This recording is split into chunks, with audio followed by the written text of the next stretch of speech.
Studio Saharsa. DJ वाला बजाई छै छहुरी मम्मी मिलाबै छै डीजे वाला बजाई छै छहुरी मम्मी मिलाबै छै डीजे वाला बजाई छै जब जब बोलै छै दुनु जवाना बोलै छै रे कि डीजे वाला बजाई छै जब जब बोलै छै एकर कमरिया बोलै छै रे।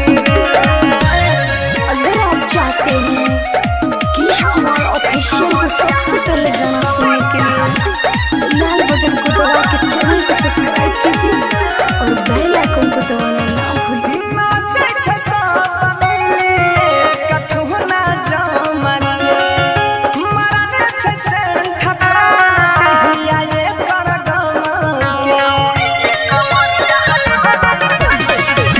नाचे छै सब मिली कठुना जमके मरने छै सेंठ पावन देहिया एकर गमके गाना पे छै कमवा है एकर कवन हो गलती भेलो छै दुनु जवाना में बोलै छै रे कि डीजे वाला बजाई छै जब जब बोलै छै एकर कमरिया बोलै छै रे।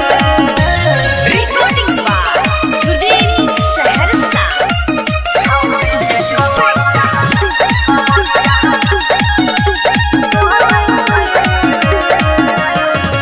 बाली उठलाली पेनी खूब झमकावै छै बनसी धड़कन होइया के मन बहमकावै छै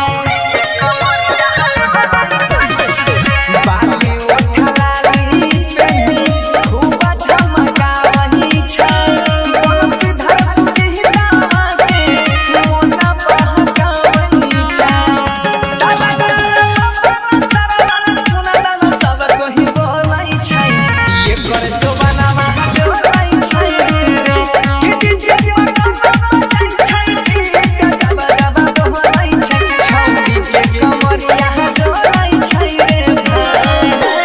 राधिका रिकॉर्डिंग स्टूडियो सहरसा। कि डीजे वाला बजाई छै